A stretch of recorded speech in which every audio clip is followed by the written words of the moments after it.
KBC Channel 1, Kenya's watching.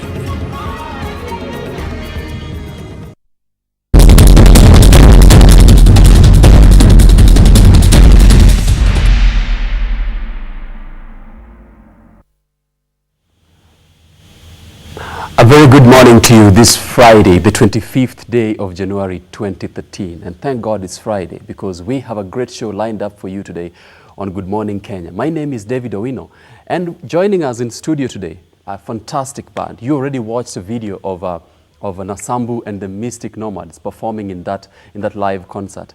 And you know what? We have them live in studio for you this morning. You can already begin sending your text messages and engaging them from right at the beginning of the show. The text line is 3223. And just let us know what you think about the band, what you would like to know about the band. And of course, they'll be responding to your questions and appreciating your comment as we move on. Now, let me just introduce everybody. Welcome to the show, guys. Thank you. Karibuni sana. Amazing band, and I'm glad you carried all your items of regalia. Oh, yes. This is fantastic. So you have Nasambu, the diva, like the two gentlemen are calling her. Nasambu, the diva. We have Oneko, the percussionist, and of course we have Michel, the musician, like like they call him. And you know what, guys? I just want us to go straight into the music before we say anything. Before you tell me about your plans, about your concerts, about your albums and anything, let's go straight into the music, and then we'll be back. All right. Yeah. What do you want to play for us? This is a very brand new song, African Consciousness, for Nairobi, for Kenya, for Africa. Let's do this.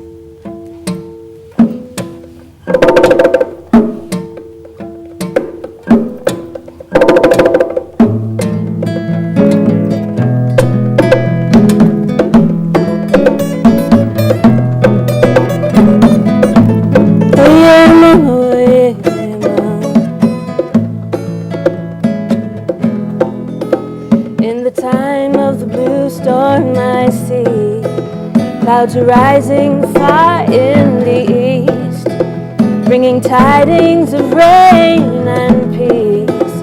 It's a new dawn rising. It is time for African consciousness. Time has arrived for African consciousness. Be revived in the African consciousness. Be realized in the African consciousness. Oh, yeah.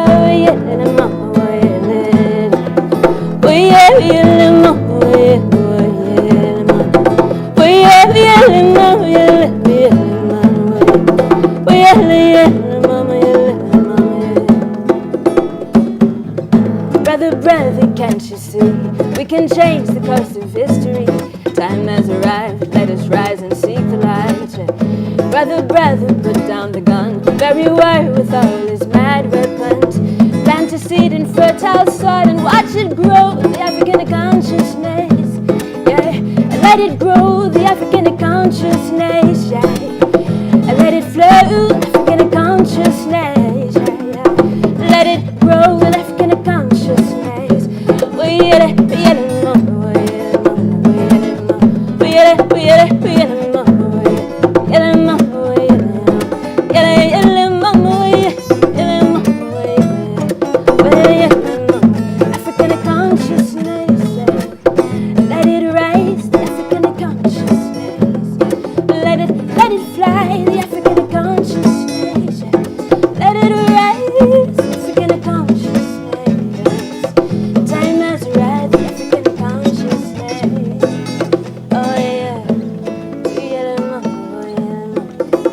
Wow, African consciousness.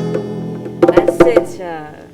Great song. African consciousness. I think it portrays you guys as a very optimistic people. Time for an African consciousness, a new dawn, and time to push forward. Yeah. Now, before we get into the songs, let's just get to know who were the Mystic Nomads. Tell us the concept of the Mystic Nomads. The concept of the Mystic Nomads is basically the idea of mysticism as being in connection with the divine. and being able to express that in your daily life, in everything that you do. And the nomadic concept is the traveling, us being a people of travel, you know. So we go here and we go there and we experience the world and we share the magic and beauty. Wow. Yes. Let's talk about foundations. How did you come to be? How did you bring amazing talent from various places and just put it together to have Mystic Nomads? For sure. The band, the Mystic Nomads, has been in effect for about 2 years, based 2 years? in Los It Angeles. sounds like forever. That's You guys have been right. working every other day. And you know, it's just about being in the vibe of the music, creating the sound for the moment. And just, you know, we found different musicians in Los Angeles from all over Africa, working with the likes of Kilo from the Congo, Andre Manga from Cameroon, and Senegal, kora players, you know, being able to bring an African unified sound together for the promotion of peace and unity. Peace and unity. Yes. That's huge. So was that your idea? It was, yes. It was my idea. And also working with other African and Kenyan artists and just being able to talk and see what are the major issues that we are struggling with to preserve the African culture in the face of global pop culture. So who else is in the Mystic band? Right now, based in Los Angeles, we have a percussion drum player, Sandy Castaneda. She's Mexican-American. We also have a keyboardist. His name is Kasiamba Okeo. He's from Kenya and Malawi. We also have Andre Manga, who's from Cameroon on the bass. We have Oneko Arika here, who is on percussion. Michel Ongaro is joining us today on the guitar. And we also have other guitarists, like I mentioned, Kilo from Congo, and Michael McTaggart from Jamaica. How was it? This is amazing. You have people from across the continent and even outside the continent. You mentioned someone from Mexico. Yes. How was it bringing all these people together? Where did you start from? Start from scratch. You start from inspiration. You have a vision in your mind, you know, just a dream of being able to create a sound where we can all come together and just create music in the moment. Yeah. That's the magic of it. You told me that you're talking about peace and you're trying to spread the message of peace. Yes. That reminds me of your song, Congo is Calling. Exactly. Whose idea in the band was that? was that? You know, that's also, we have a real small community of African artists and musicians in Los Angeles. So we come together. Other artists, also Ghanaian reggae star, Rocky Dawuni, who's come to visit Kenya several times and play music. We just come together and discuss prominent issues that we are facing as Africans. And right now, one of the major things that is going on is the Congo and the 20 million plus people that have died in this rich mineral resource country where everyone is trying to grab the resources and they don't care about the lives of the people. So we just want to raise awareness on this. It is being called the deadliest war since World War II that nobody is really talking about and giving attention to. So it's furthering technology. These minerals, such as coltan, are the basis of cell phones, laptops, and these things that have flooded the African market as well as around the globe in this technology boom. But we cannot have the advancement of technology through genocide because that is just not conscionable for us as human beings. Yeah. Wait, now, you're based outside Kenya. Yes. I listen to your music and it's authoritative, it's authentic African music. How do you manage to keep the African element, to play African music even when you're outside Africa? Yes, I think especially being outside of Africa is when you realize how important the African culture is and how we as Africans need to keep it alive, because nobody else is going to keep it alive for us. Exactly. And you know what? outside there, people are also starting to capitalize on the African culture that we as Africans are not respecting. And if we do not respect our African culture, then we cannot expect those outside to also respect it and value us as for what we have to offer, which is our music and the arts, as well as our scientific genius. Oneko, how has it been for you working with the Mystic Nomads? Well, it's Being a nomad. Yeah, it's been a really good experience, you know, because over the last like 6 years, I've been spending time in LA and time in Kenya. And yeah, I think it's a big honor, and also, you know, it has helped me to widen my scope musically and just generally in life. You know, they say the more you travel, the more your mind expands and you see more that the world has to offer. Yeah, so it has been quite enriching. Yeah. So how do people receive your music out there? Because most of your songs are in Kiswahili. Yeah. Do they ask for translations? How do they respond to your music? You know, like I think somebody once said, music is a universal language. Oh, yes. You don't have to understand the lyrics to tell that this is good music. It's more like an emotional thing, you know. If it touches your emotions and, you know, you just feel it's pulling your heartstrings, it's making you think, you know, you can just tell this is good music. Yeah, so the response there also is quite good, because also we have quite a big community of Kenyans. Yes. And most people also from Africa. I know I have friends from West Africa who have really strived. They have learned to speak and to write and listen to Swahili. Through your inspiration? Yeah, wow. yeah. But they have went through, they have found other people. If they want a translation, they ask. And yeah, through that, it has just helped us to, like, you know, bring the world closer together. Yeah. Nasambu, you have most probably interacted with other people in the music industry back at home. Yeah. How do you compare your experience in the US as an artist, as a recording artist, and the situation locally? Yeah, you know, I'd just like to say that it is a challenge to be a musician, period. In this day and age, there's a lot of chaos going on around the world. There's a lot of strife, you know, but we're just trying to bring a message of peace and unity through the music. And we find that as music is a universal language, we're able to communicate that in a way that touches people's lives and people's hearts beyond even politics or other things. So musicians, you know, we just take it wherever we go. And we hope even here in Kenya that the local art can continue to be fostered and developed, that creativity will continue to be instilled in the youth so that we can develop it. Yeah. Yeah. What I see in your act is not just about a focus on African issues, but also a great focus on African culture. And what we have seen with most people is that you go to the US or to any other country, and in 2 years, you don't want to be associated with Kiswahili. You Right. don't want to be associated with anything. Why have you kept your attachment, not just to the African issues, but also to the African culture? Why? Well, you know, when you are back home here in Kenya, you realize people like, for example, the African prints, you know, Yeah. people don't wear them anymore. Right. People don't value them. But once you go out there and you realize how much people hold that with high esteem, you know, and they really respect it.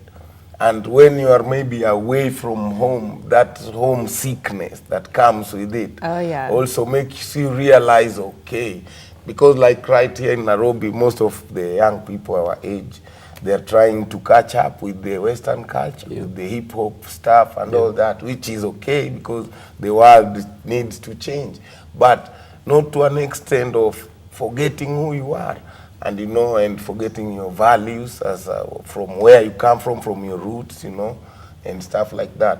So you find that being out there and really seeing what the people here are trying to catch up with in pop culture. And you realize, if you are really open-minded, that, okay, man, this is vain. We are better off sticking with what is ours, what is original, what is authentic to Africa, you know.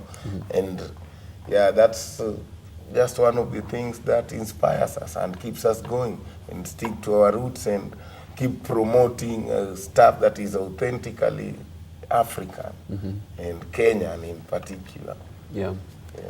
Activate Africa, a brand new album. That's was released in 2012, last year. Just last year. Last year. Tell me about this project. How was it working on this album?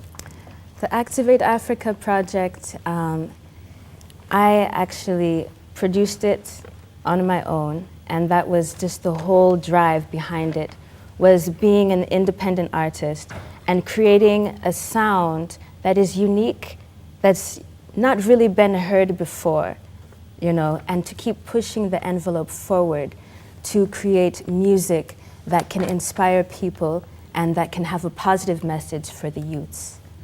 Yes. So why the name Activate Africa? Activate Africa is really just, it's the concept that has gradually grown to become even a movement, just to encourage and help foster the African creative genius potential. And really want to emphasize that the youths, there are youths all over Africa. Some 2 young schoolgirls, they took urine and turned it into electricity.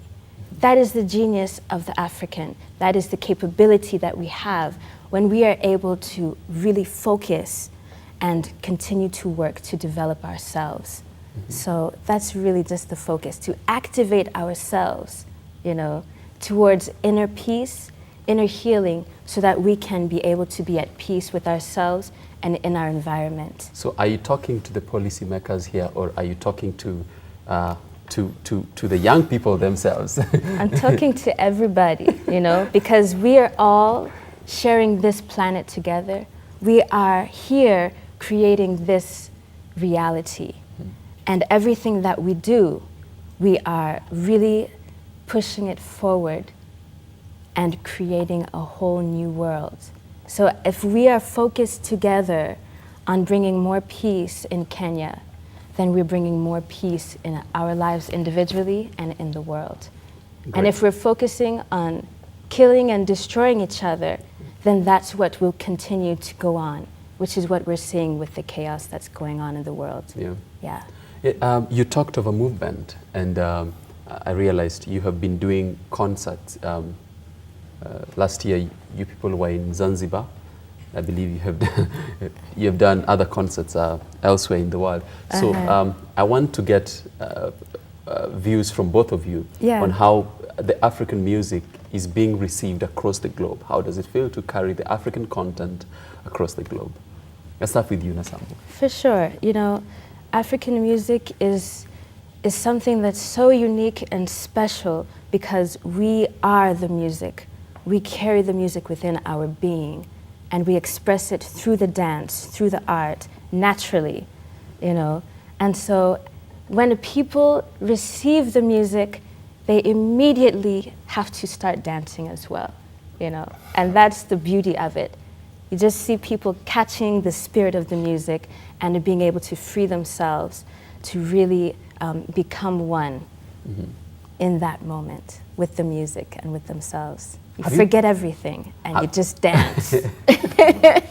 Have you had a chance to perform in Congo, by the way? Not yet, but we're definitely planning, we're working on it. Okay. Yes. Tell me what your experience has been carrying the African content across the globe. Well, first, basically, I think everybody knows in the world that African music, that's the source of all music. It all started with the drum, the clapping of the hands. People like the Maasai, they don't have instruments, but they do some amazing music, you know, from their emotions, from their movement. Yeah, and so the reception, has been quite, you know, unique and very positive, depending, although in different places around the world. Like though in the West, for example, in America, in Europe, where we have had the opportunity to travel to with my friend Michel. The people there appreciate the music more than people appreciate that same music here, you know? Oh, yeah. Because for some reason, I think the way the world has become, this generation, at this time of the world, most of the people, they are being like, you know, their minds are being taken more pro-Western, you know? Yeah. And forget what is theirs, forget our culture. It has come to a level even of like self-negation, you know, quote unquote. They don't like what they have. Yeah. And which is it's really a sad thing, because once we realize that, you know, music, the original home of music is Africa. All these instruments, guitars, drums, violins, harps, they are all developed from at least something that came from this African concept. Yeah, you know, from the concept, you know. And so people maybe from other parts of the world, they kind of, you know, they appreciate it more. And also maybe probably the excitement of experiencing a new sound, you know. That too, I think, fuels how people receive it out there as compared to back at home, because people think, just, you know, knocking on pieces of skin and stuff like that, you know. But like drumming is really a big thing. Somewhere like in America, for example, they have this thing they call drum circles. People meet like every weekend in the evening, a Friday or a Sunday, and everybody brings their drum they go and crazy some food, about it. And some drink, and you sit in a park and you sit in a circle, and one person starts a beat and everybody follows, and it becomes like a trance, you know. Yeah. And at the end of the day, people have fun, and you know, you relieve yourself of maybe all other stress, and all the difficulties that we are experiencing in the world right now. Yeah. I want to give the musician a bit of time to select what song we are going to play next. But before that, I want to know which one of those concerts that you have done elsewhere, other than Africa especially, was just the best for you. You know, most recently, you know, there was a clip that was showed earlier of the festival that we played at in September 2012 last year at the Leimert Park Village African Festival. And there's a really wonderful African community in Los Angeles. And we really just had a moment of connection at that time. You know, the music was going strong and everybody was into it, you know. So that's really just the whole point of the music, is just to create that sense of connection, that we are all connected and we are all sharing this together. So let's make it a good reality. Huh? We're talking of connections. Both of you have dreadlocks and both of you have your beards. What's this whole thing going on? Well, it's just, you know, we decided to just be, you know, natural, you know, because we are going to the barber so often. And, you know, and also... You even go to the barber shop and the barber himself has dreadlocks. Yeah, so you find that, well, it's just, you know, we just are proud of our African heritage. And after traveling, you know, being out there sometimes in -degrees temperatures, you realize how important having your hair is, you know, because at least it keeps your ears warm and your You are going to give every excuse for this, aren't you? Well, it's not an excuse, that's just what I went through. Keeps you warm. Okay, Mr. Musician, so which song do you want us to play now? I think the best person to answer that is the diva. Okay, she'll answer with that. Throw it back to the diva. We've got Jua. Okay.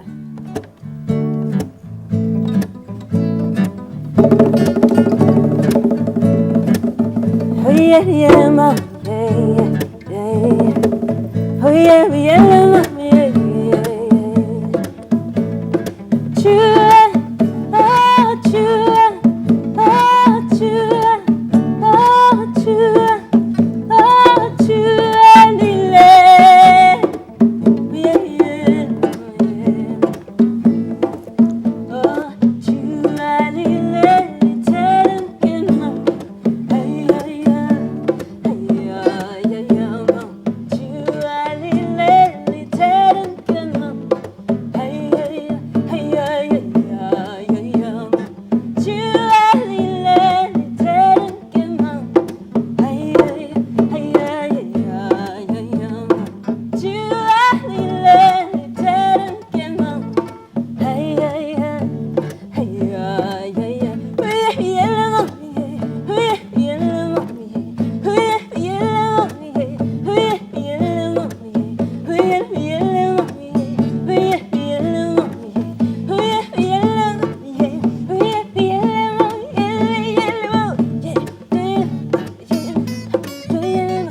Give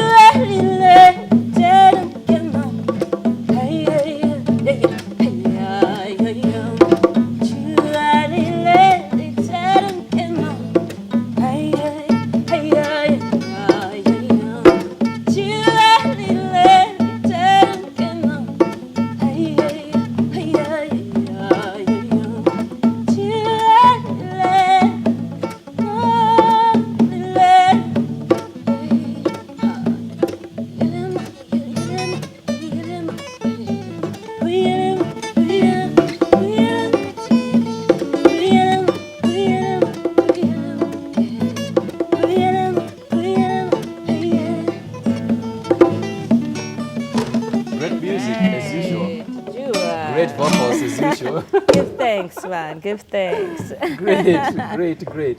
I'm sure a lot of people already would like to be like you. And I'm sure a lot of artists are already asking themselves, it's probably easier, the industry is probably easier in the US than it is locally. Maybe it's easier to make it in the US than here. What do you think? I would say no. It's not easy to make it. But honestly, when I was living in Northern California, I did a lot of work with reggae artists. And reggae music, I've toured with Anthony B, Junior Reid, Warrior King, and even the niece of one of the Wailers from Bob Marley and the Wailers. That was my experience, my groundwork training in being an artist independent outside of the pop music culture.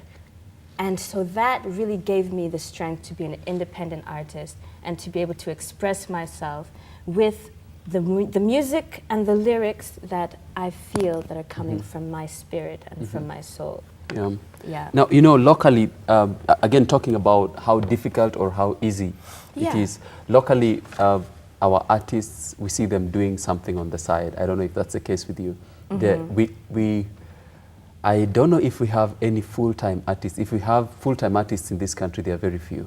Yeah. I don't know if you guys are doing music full-time or doing something on the side. We are doing basically music full-time, but even if when it's not music, at least it's something involved with the arts. Yeah. For example, Michel here is a very good music teacher. He teaches like a lot of instruments and vocals too. Michel, when did you play your first guitar? I'll be celebrating 10 years this year with Wow. the guitar. Wonderful. Hopefully with an album to celebrate my 10 years with the guitar. Wow. We're looking forward to the release of the album. Yes. Have you started working on it yet? That is not a problem. I can work on that on the microphone in the studio. Yes. Make it work. In the moment.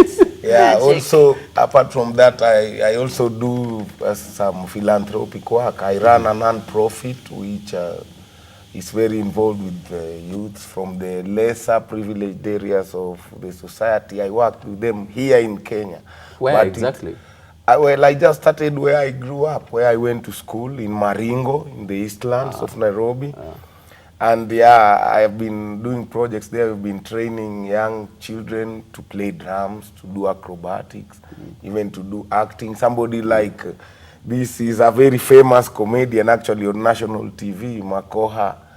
Yeah, we went with him to that same school. So as they say, charity begins at home. And I registered this company in 2008 in Los Angeles.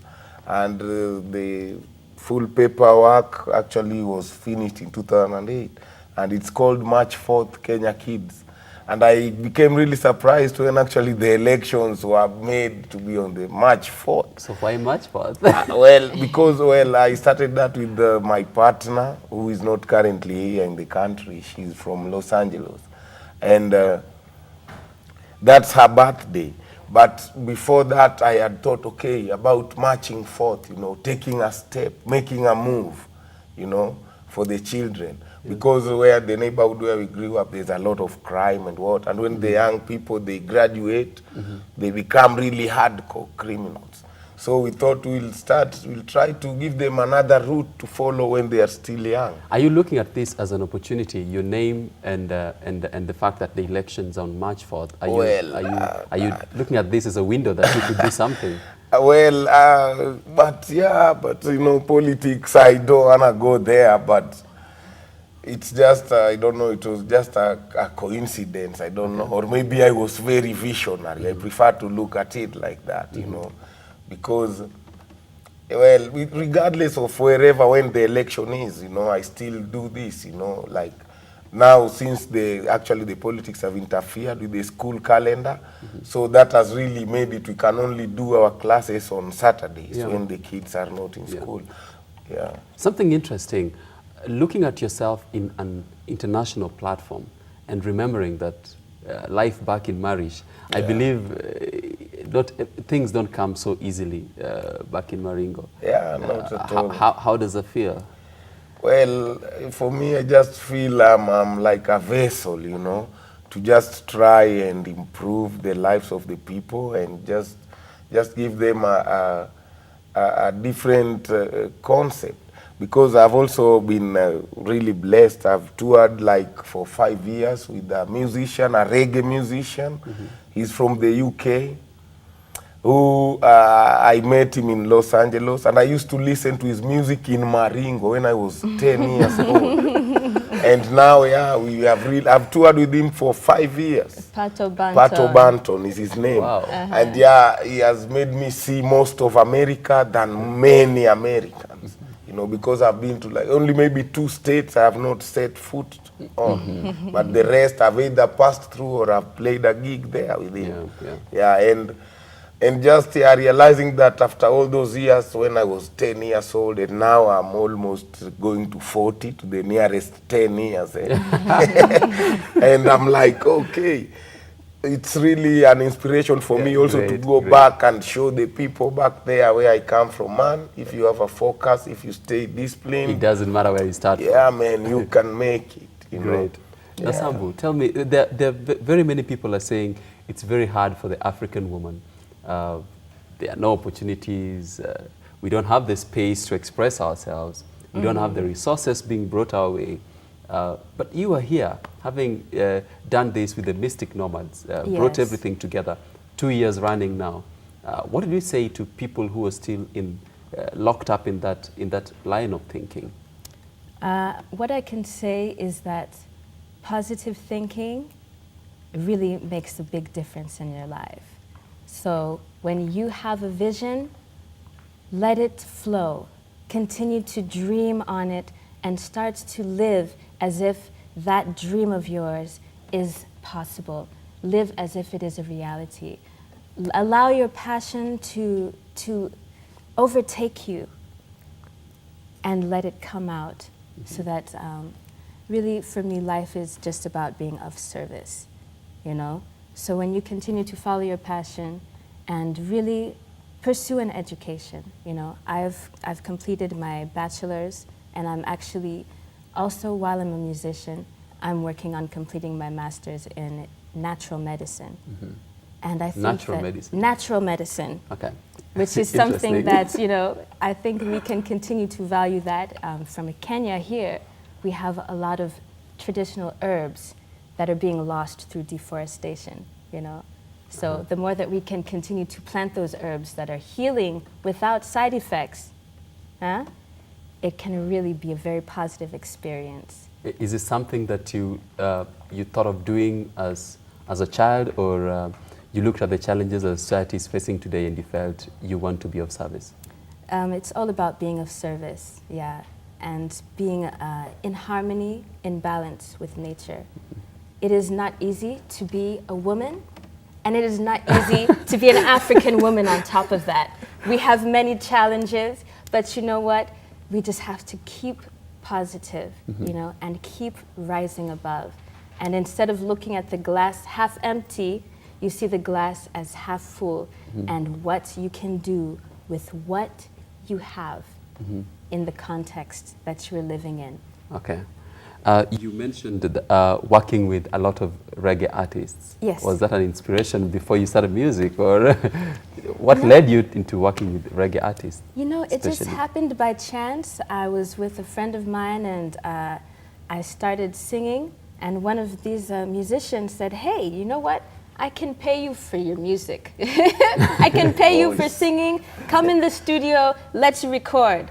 And that's how it began, you know, and I was really introduced to a lot of reggae artists and musicians and started touring, as well as in gospel music, jazz. I've sung with jazz orchestras, and also in classical music. Yeah. So very, it's a journey. Yeah. Okay, we need to take a break for now, but just before the break, I would like to know, how have you made yourselves available to connect with your fans across the world and even locally? Are your albums available in our supermarkets and our local stores? The albums are available online, and we actually have the entire Activate Africa album available for free listening on YouTube. All you need to do is type in Nasambu and the Mystic Nomads Activate Africa album, and you can hear the whole thing for free, because we want to be able to give that access to anybody who can have internet access. You don't have to pay for it. But it's also available for sale on the internet. So why do we have Nasambu and the Mystic Nomads? That to me sounds like two entities. Are you two entities? I am Nasambu, and the Mystic Nomads is my band. Okay. Yeah, so that's what it is. Just that. It is the band. The Mystic Nomads is a concept, but it's also a band. Yeah. I would love that we play some music as we go into the break, because we'll be discussing something else when we come back. It's been good having you guys in the studio. Thank you so much. Thank you so much for Thank stopping you. by. Thank you so much for brightening up our morning and with the kick of the African beat. Oh, This is serious. This is very nice. So let's just One play love. some song as we go into the break. And thank you very much. Have a beautiful day and great things ahead. Thank you so much. Yeah. Just praying for peace. Yes.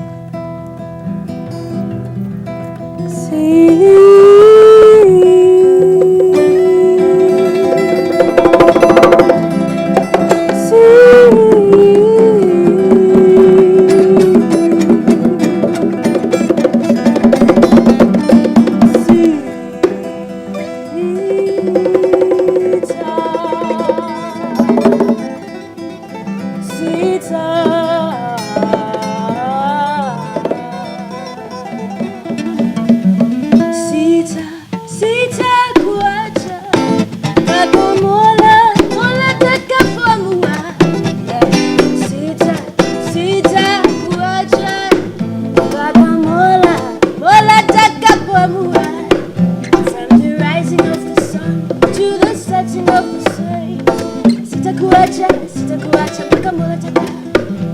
Past, present or future, it will always remain. Sitakuacha, Sitakuacha, Pakamola Taka.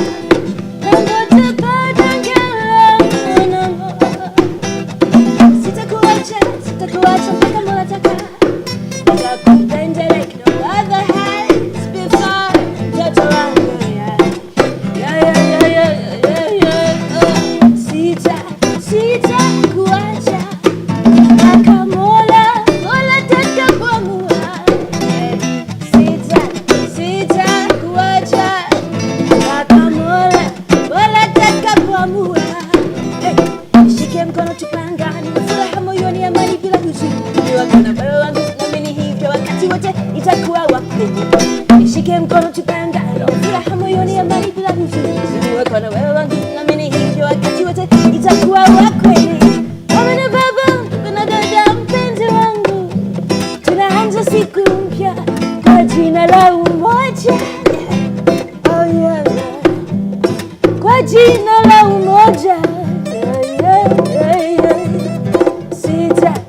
Sitakuacha, Pakamola, Mola takapoamua.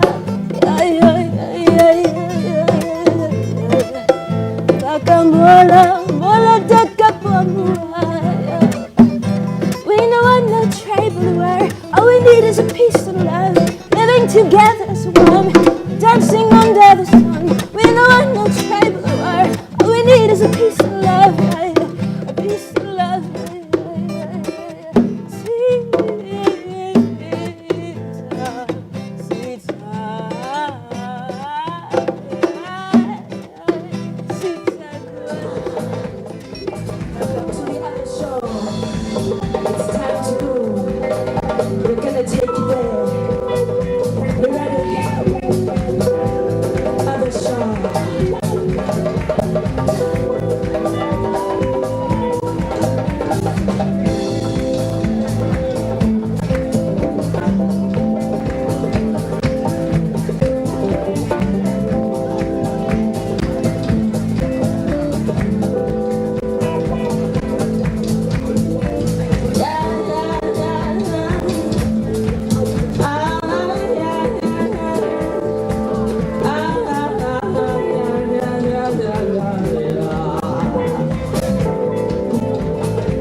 Kenya's watching. Gomongo ametuambia wale wasichana wanono na lugha yao wanaitwa momo. Na ni kibaya ni kikali mama. Ukiwa nyuma yake. Ati wale watu wanono ndio wanaitwa momo. Sio hata hivyo mama, kaya usaona watoto wa machitu. Ukiwa nyuma yake wewe ni kama mkia. Alafu amewafanyaje? Toka uende. Sitoki. Hii ni kazi ya mwenyewe. Wewe unataka karibu kazi ya mtu na ilhali wewe mwenyewe hata huwezi jilisha. Unajua kazi yako iko kwa gate. Unajua unaweza endelea kunigusagusa hivyo nilipuke. Kadura mimi sisikangi. Wewe. Awasi ni babaisa. Wewe. Enda kaurise kaangware kwa hata mimi najulikana. Na kanyaga kaangware hivi na kanyaga na sikanyaguki. Timmy